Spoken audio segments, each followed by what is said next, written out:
오늘 본문은 성막을 짓기 위해서 하나님께서 명하신 대로 이 백성들에게 이 성막을 지을 이 재료를 모으고 또 재능을 가진 사람들이 이 헌신하여서 성막을 지을 준비를 하는 장면을 소개합니다. 그런데 이제 35장부터 이 39장을 보시면 이 성막 건축에 관한 내용을 쓰고 있는데, 이 내용이 25장에서 31장까지 이 내용, 즉 하나님께서 이 성막을 지으라고 모세에게 지시하는 내용과 거의 동일하게 나타납니다. 그래서 적지 않은 사람들이 이 왜 이런 반복이 필요한지 묻게 되고, 또 창세기부터 성경을 읽어서 내려온 사람들도 여기서 처음으로 약간의 지루함을 느끼게 됩니다. 물론 우리는 명확하게 이 반복의 이유에 대해서 설명하기는 어렵습니다만은, 이 하나님께서 이 요즘같이 글을 쓰는 것이 쉬운 시절이 아니었음에도 불구하고 모세로 하여금 이것을 다시 기록하게 하신 이유가 분명한 의도가 있었다고 합니다. 물론 우리의 유익을 위한 것입니다. 하나님은 이 금송아지 숭배 사건에서도 불구하고 당신의 약속을 철회하지 아니하시고 이 이스라엘을 향하신 하나님의 소명과 또 선교적인 이 사명을 이루신다는 것을 이 성막 건축을 통해서, 말씀을 통해서 우리는 이해할 수 있으면서, 이스라엘의 이 백성처럼 이 하나님의 은혜를 망각하기를 잘하는 우리에게 하나님은 다시 말씀하시는 수고를 주저하지 아니하심으로 새롭게 은혜를 깨닫게 하시는 것입니다. 하나님은 이 하나님의 백성들이 자신들의 소유를 가지고 자원하는 마음으로 하나님을 섬겨서 성막을 짓기를 기뻐하셨습니다. 이 전능하신 하나님은 하늘에서 완성된 성막을 땅으로 내려 보내실 수도 있으셨지만 그렇게 하지 않으셨던 것이죠. 그래서 이스라엘 백성은 자원하는 마음으로 자기들의 소유와 재능을 바쳐서 하나님이 지시하신 대로 성막을 만들어야 했습니다. 이것이 35장에서 39장의 내용입니다. 출애굽기 35장 5절 말씀에 보시면 너희의 소유 중에서 택하여 마음에 원하는 자로 여호와께 드리라는 말씀이 있습니다. 이것이 하나님의 마음입니다. 하나님은 우리가 두려워서 억지로 누군가의 강요로 인해서 하기를 원치 않으십니다. 당신의 것, 즉 하나님의 것을 찾으실 때도 너희의 것이라고 말씀하십니다. 그러한 자원한 마음으로 선택에 의해서 우리를 드릴 적에 하나님은 그 자원하는 심령을 통해서 일하고 계신다는 것이지요. 그것이 우리 그리스도인다운 삶이란 것입니다. 오늘 본문을 보시면 모세가 하나님의 지시를 따라서 어떤 물품들을 하나님께 드릴 것인지를 분명하게 지시하는 내용이 나옵니다. 그리고 그대로 백성들이 자원한 마음으로 즐거이 하나님께 그 물품들을 바쳤다는 내용이 나옵니다. 이어서 출애굽기 35장 30절에서 36장 2절 말씀에 부사렐과 오리아비아 등 기술을 가진 사람들이 이 자신의 재능을 하나님께 드림으로써 헌신하는 내용이 나오고, 마지막으로 이 36장 3절에서 7절 말씀에 보시면 백성들이 드린 이 예물이 넘치고 넘쳤다는 내용을 기록하고 있습니다. 오늘 본문을 보시면 이 하나님의 명령을 듣고 이 감동과 또 자원한 마음으로 예물을 드리는데, 이때 성막 건축에 필요한 자원을 바친 이들이 기록되어 있다는 것이죠. 21절 말씀을 보실까요? 마음이 감동된 자와 자원하는 자라고 합니다. 그들이 드린 이 예물은 어디에 쓰이는가 하면은 계속해서 21절 말씀에 보시면 성막을 짓기 위하여 예물을 쓰인다고 기록되어 있습니다. 여기서 마음이 감동된 자와 자원하는 자는 동일한 삶을 걷는 것으로서 이 마음의 자원함이 하나님의 감동하심으로 결과로 나타났음을 의미하는 것입니다. 즉 이스라엘 백성들이 이 성막을 위한 예물을 드릴 수 있었던 것은 오로지 하나님께서 그들이 하여금 기꺼이 드릴 수 있는 마음을 갖도록 감동하셨기에 가능한 일이었던 것이죠. 우리가 하나님 앞에 헌금을 드린 것도 다 하나님이 우리의 마음을 감동되게 하는 자, 감동해서 자원한 마음을 주시기 때문에 그렇게 하나님 앞에 헌금을 드리는 것입니다.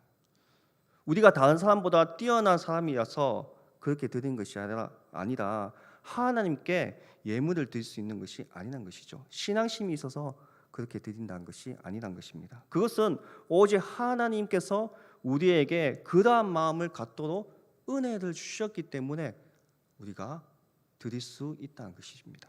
그래서 우리가 교회에서 봉사하는 모든 것도 나 자신의 공로가 아닌 오직 하나님께 영광을 돌릴 수 있는 일인 것입니다. 즉 성도는 모든 봉사에 있어서 하나님께서 공급하신 힘으로 하는 것 같이 봉사하여야 된다는 것이죠.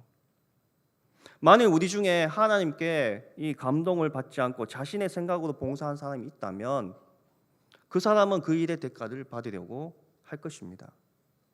재물로 보응을 받지 않더라도 사람들의 칭찬과 인정을 받기를 원할 것입니다. 그리고 만일 이 그러한 보응이 없을 때도 불평하며 더 이상 교회를 위하여 헌신 봉사하지 않을 것입니다. 성도 여러분, 여러분은 교회에서 봉사할 때 어떤 동기로 봉사를 하십니까? 헌신하십니까? 하나님의 감동을 받은 자원한 마음에서입니까? 아니면 대가를 받으려는 인간적인 욕심에서입니까? 그리스도께서 우리를 위하여 아낌없이 자신을 들여서 십자가에 물과 피를 다 쏟으셨듯이 그리스도와 교회를 위하여 자신의 모든 것을 드려도 아낌없이 드릴 수 있을 만큼 성령의 감동을 받아서 자원하는 마음으로 헌신하는 봉사하는 마음을 갖도록 하여야 된다는 것이죠. 22절 말씀을 보실까요? 마음에 원하는 남녀가 가슴핀과 귀고리와 가락지와 목걸이와 여러 가지 금품을 하나님께 예물을 드렸다고 증거하고 있습니다. 예나 지금이나 금은 사람들의 귀하고 가치 있는 것으로 여겨지고 있습니다. 그래서 사람들은 앞다투어서 금을 소유하려고 합니다. 지금도 그러합니다. 그런데 이스라엘 백성들은 이 하나님의 감동을 받았을 때에도 이처럼 귀한 금을 아낌없이 하나님께 바쳤다는 것이죠.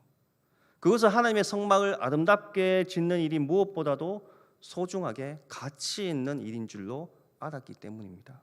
하나님을 우선순위로 아는 사람은 자기가 가진 것 중에 제일 귀하고 가치 있는 것을 하나님께 아낌없이 드린다는 것이죠. 대표적인 인물이 바로 예수님께 향유를 부었던 마리아입니다. 그녀는 지극히 비싼 향유를 주님의 발 앞에 붓고 자신의 머리털로 주님의 발을 씻음으로써 이 하나님을 제일로 아는 자신의 믿음을 증명해 보여주었습니다. 성도 여러분, 여러분들에게 가장 가치 있고 귀중하다고 생각하는 것이 무엇입니까? 여러분은 그것을 하나님이 원하신다면 언제도 기꺼이 드릴 수 있는지요? 섣불리 드리지는 못할 겁니다. 이스라엘 백성들이 자신의 금을 아돈 앞에 내놓아서 이 금송아지를 만들었을 때도 그들의 소유했던 금은 우상이 되었습니다. 그러나 그들이 하나님 앞에 그 금을 드렸을 때 그것은 하나님이 거하시는 성막을 만드는 거룩한 것이 되었던 것입니다. 마찬가지로 우리가 가장 가치 있게 여기는 것이 우리에게 우상이 될 수도 있고 하나님을 섬기는 거룩한 것이 될 수 있음을 잊지 말아야 합니다. 나에게 가장 귀한 것이 하나님께 드림이 되지 못한다면 우상이 되어 도리어 나의 올무가 되어버립니다. 우리는 이 사실을 명심하여서 우리의 가장 귀한 것이라도 이 하나님 앞에 기꺼이 드릴 수 있는 삶을 살아야 하겠습니다. 또한 이 본문에 보시면 하나님께서 마음에 감동을 주면서 어떤 일이 일어나는지를 보여주는 기록이 나옵니다. 우리는 드림 혹은 헌금, 헌신이 나는 관련하여서 몇 가지 중요한 원리를 여기서 배울 수 있습니다. 첫 번째는 하나님은 있는 것을 받으신다는 것입니다. 하나님은 있는 것을 받으신다는 것은 중요한 원리입니다. 35장 5절 말씀에 너희 소유 중에서라고 한 것이 그것을 보여주는 것입니다. 사도 바울은 예루살렘 교회를 위한 모금을 하는 과정에서 이 고린도 교회에게 이렇게 말했습니다. 고린도후서 8장 12절 말씀에 보시면 할 마음만 있으면 있는 대로 받으실 터이요 없는 것을 받지 아니하시리라고 기록되어 있습니다. 하나님은 있는 것, 소유하는 것 중에서 하나님께 드릴 것을 요구하신다는 것이죠. 우리가 이미 살펴본 대로 이스라엘 백성들이 오랜 세월 노예 생활로 했기에 가진 것이 많지 않았을 것을 분명히 알고 있습니다. 그러나 하나님께서는 그들이 나오기 전날 애굽 사람들에게 밀린 임금을 받아 나오게 하셨습니다. 하나님께서 유난히 이 사실을 예언하여서 강조하셨던 것이죠. 600년 전에 아브라함에게 말씀하셨고 또 모세를 통해서 부르실 때도 말씀하셨습니다. 이렇게 성경이 이 일을 강조하는 이유가 있다는 것이죠. 바로 오늘 본문을 이해하기 위한 준비인 것입니다. 하나님이 이미 아브라함에게 말씀하셨을 때 이 성막을 지을 것을 기대하고 계셨다는 것을 말을 하고 싶은 것입니다. 모세를 부르실 때도 마찬가지였습니다. 그들은 성막을 짓기 위해서 필요한 물품들을 이미 충분하게 가지고 있었고 하나님은 그들이 가진 소유 중에서 하나님께 바쳐서 성막을 짓게 하시려는 것입니다. 하나님께서 주신 것을 우리는 충분히 하나님의 일을 할 수 있다는 것을 보여준다는 것이죠.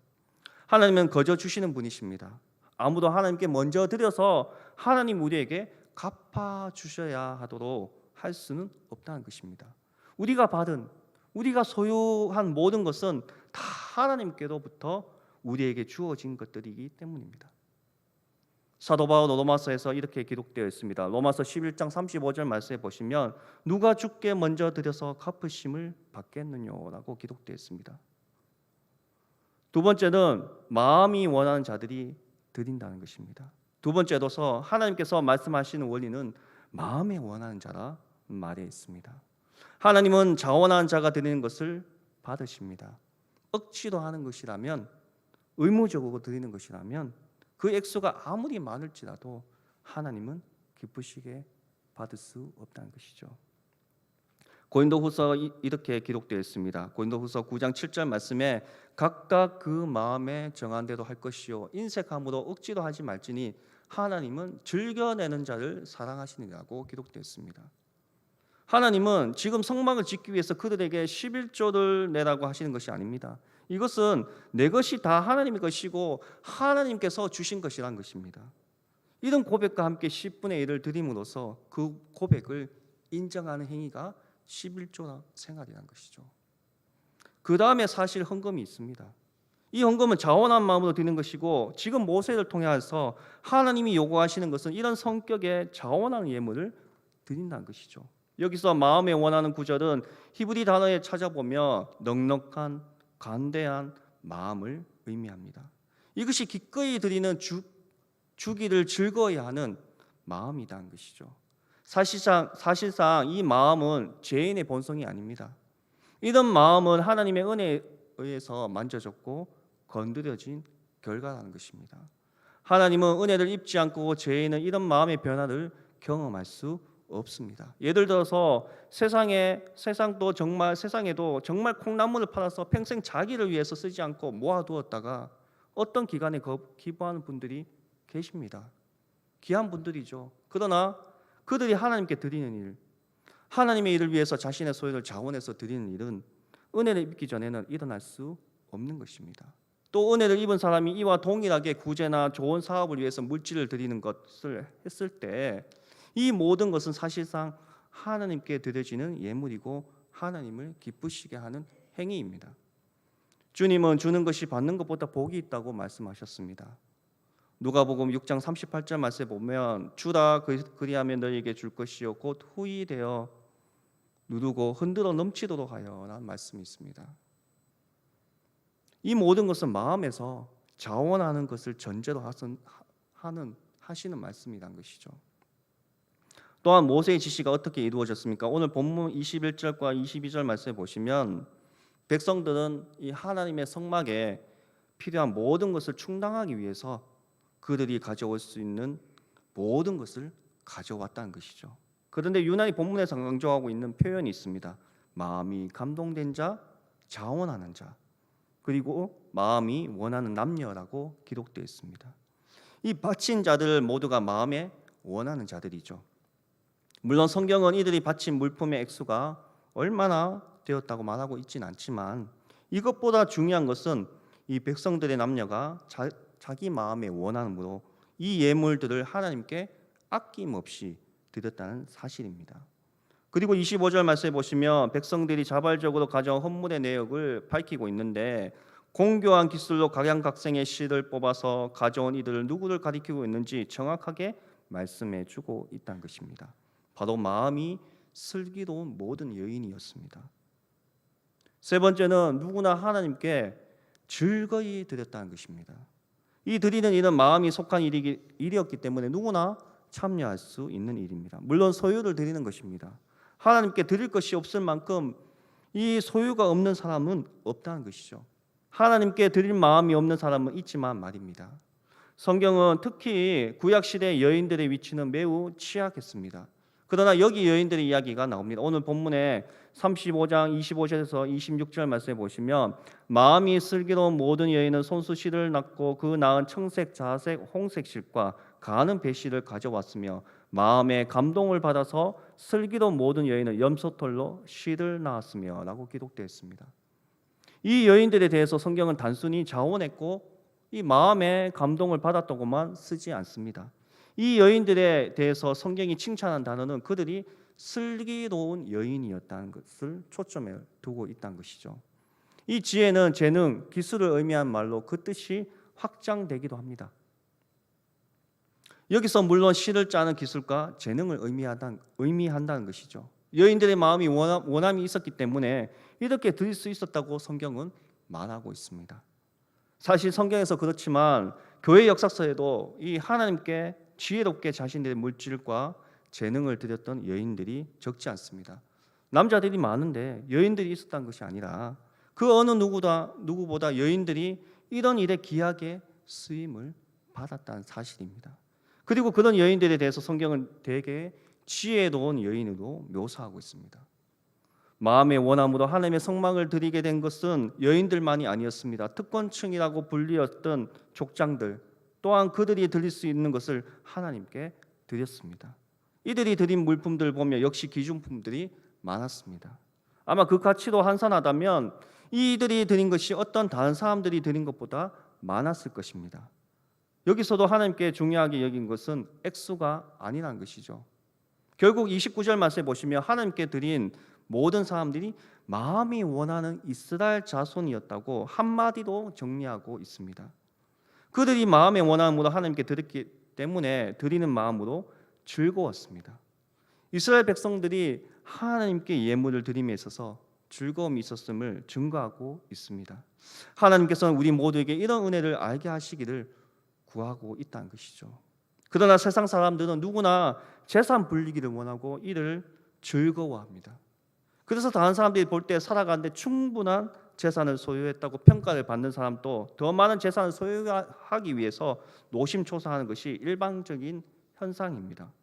부유한 자들이 자신들의 욕심을 채우기 위해서 부동산 투기를 하거나 권력자들에게 뇌물을 주면서까지 사업을 확장시키고 혈안이 되어 있는 것을 이를 잘 반영해 주고 있습니다. 이런 사람들이 어찌 참된 마음으로 즐거움을 누릴 수가 있겠습니까? 물론 세상 사람들 중에서 자신의 물질로 선한 일을 행함으로 이 마음의 즐거움을 누리는 사람들도 있습니다. 가령 평생 일해서 모은 재산을 장학기금으로 내놓는다거나 부득이웃을 위해서 이 기부하고 기뻐한 사람들 뉴스나 신문을 통해서 우리는 접합니다. 그러나 세상 사람들이 누리는 그러한 즐거움들은 성도가 하나님의 일을 위하여 드림으로 얻는 즐거움과는 비교도 할 수 없을 만큼 오늘 본문을 통해서 시사해 주고 있다는 것이죠. 왜냐하면 성도가 하나님께 헌신함으로 드리는 즐거움은 영적인 즐거움이며 영원한 세계를 향한 소망으로 말미암은 것이기 때문입니다. 다시 말해서 성도들이 하나님께 드림으로 누리는 즐거움은 이 하나님께서 주신 하늘에 속한 즐거움으로서 영원히 사라지지 않을 즐거움인 반면에 세상 사람들이 물질을 모으거나 자선을 행함으로 누리는 유일한 즐거움과는 비교도 할 수 없을 만큼 크고 참된 만족을 주는 것입니다. 바로 그러한 이유로 주님께서는 이 보물을 이 땅에 쌓아두지 말고 하늘에 쌓아두라고 권고하셨던 것이죠. 그러므로 우리 성도들은 세상 사람들과 같이 많은 재물을 모으는 것으로 즐거워하는 것이 아니라 하나님 나라의 교회를 위하여 또 헌신한 마음으로 누리는 이 되는 영적인 즐거움을 추구하여야 하겠습니다. 한 가지 예화를 들고 말씀을 맺고자 합니다. 프란시스 일화 중에서 세 가지 봉헌무량 이야기가 있습니다. 한날 성 프란시스가 깊이 기도하는 중에 하나님의 음성을 들었습니다. 하나님께서 프란시스에게 세 가지 선물을 바치라고 말씀하셨습니다. 프란시스는 이렇게 고백하였습니다. 저는 전적으로 주님의 것입니다. 이 세상 만물이 다 당신의 것입니다. 누가 정말로 당신의 것이 아닌 것을 가지고 있겠으며 우리가 무엇이든지 당신께 드린다면 당신의 것을 도로 드리는 것입니다. 그러나 제가 당신께 무엇을 드릴 수 있겠나이까? 라고 답변했다는 것입니다. 그때 주님께서 내 가슴 속에 손을 넣어서 무엇이든지 찾으면 나에게 바치라고 말씀하셨습니다. 프란시스는 자신의 가슴 속에 하나님을 사랑하는 마음 외에는 아무것도 없는 것을 알고 있었지만 말씀에 순종하면서 손을 가슴 속에 넣어 보았던 것입니다. 그랬더니 그곳에서 여태껏 보지 못했고 크고 반짝거리는 금화 한 입을 발견하게 되었습니다. 프란시스는 그것을 하나님께 정성껏 바쳤습니다. 프란시스는 이것을 3번 반복해서 하나님께 바친 후에 하나님께서 그에게 바칠 것을 주신 것에 대해서 무릎을 꿇고 찬양하고 감사를 드렸습니다. 이 3가지 봉헌물을 거룩한 순종과 또 위대한 가난과 빛나는 순결을 상징하는 것이며 하나님께서는 그 3가지를 프란시스가 완전히 지키도록 허락해 주셨던 것입니다. 이처럼 성 프란시스는 한평생을 하나님의 약속의 말씀을 굳게 믿고 그 말씀을 순종하는 삶을 살았던 것처럼 우리 역시 이런 모습을 갖춰야 되지 않는가 생각해 보았습니다. 믿음 생활이란 집을 짓는 것과 같다는 것입니다. 기초가 바로 되어야 하고 재료가 좋아야 되고 튼튼하게 집을 지을 수가 있는 것입니다. 성막 건축은 성도가 지어야 할 믿음의 집에 관한 영적 교훈이라고 볼 수가 있습니다. 우리는 자원한 마음으로 건축해야 합니다. 자원한 뜻으로 이것이 내일이다 하는 상징을 뜻하는 것입니다. 기도하는 일, 전도하는 일, 섬기는 일, 교제하는 일이 나의 일이 되어야 할 것입니다. 또한 우리는 즐거운 마음으로 해야 할 것입니다. 주의 일을 기쁜 마음으로 해야 할 것입니다. 그 이유는 주의 일은 복받는 일이며 하나님께 영광을 돌리는 일이기 때문에 그러한다는 것입니다. 또한 다른 사람들에게 은혜를 끼치는 일이며 이러한 일을 기쁨이 없고 즐거운 마음이 없이 한다는 것은 안 될 것입니다. 성도 여러분, 본문에 나타난 성막 건축을 위한 이스라엘 백성들은 이 이스라엘 백성들의 헌신은 우리들에게 온전히 헌신의 모범 답am을 보여주는 듯합니다. 이스라엘 백성들이 모세로부터 예물을 드린다는 명령을 듣고 즉각적으로 또 자발적으로 그리고 아낌없이 성막 건축에 필요한 예물을 하나님께 드렸습니다. 우리에게 온전한 헌신, 마음으로 드리는 것, 우리의 마음의 상태가 선물의 크기보다 더 중요하다는 것입니다. 무엇을 드리냐가 아니라 어떤 마음으로 드리냐가 더 중요하다는 것이죠. 그렇다면 오늘 우리는 어떠해야 합니까? 새해 들어와서 우리가 하나님 앞에서 다짐했던 마음이 희미하게 사라지고 있지는 않은지요. 오늘 말씀을 통해서 다시 한 번 더 다짐하여서 하나님과 그의 나라와 교회를 위한 이러한 헌신이 있는지 생각해 보시기를 바랍니다. 우리는 성막 건축을 위한 헌신하였던 이스라엘 백성들을 본받아서 하나님께 참된 헌신의 모습을 보임으로써 참 하나님의 백성으로 인정받아야 하겠습니다. 이처럼 말씀을 표대로 삼아서 하나님의 제자 공동체로서 온전한 헌신의 삶을 살아가시는 저와 성도 여러분들이 다 되시기를 주님의 이름으로 축원합니다. 기도하겠습니다. 하나님 아버지, 오늘 본문의 모습을 경험하지 못한 저희들을 긍휼히 여겨 주시옵소서. 더 가지고 더 소유하여야 행복하다고 세뇌된 우리를 불쌍히 여겨 주시사 주님께서도 생명도 주셨는데 저희들에게 이웃을 위하여 나누기를 너무도 싫어합니다. 고상한 말보다 행동하는 신앙인이 될 수 있도록 도와주시고 그리하여서 영적으로 가난과 기근과 슬픔으로 죽은 자처럼 살 수밖에 없는 저희들에게 예수 그리스도를 통하여서 산자와 하나님을 만나면서 영생을 기대하면서 바라볼 수 있는 참된 소망 주심에 감사하는 저희들이 될 수 있도록 주여 인도하여 주시옵소서. 믿사옵고 우리 구주 예수 그리스도의 이름으로 기도드리옵나이다. 아멘.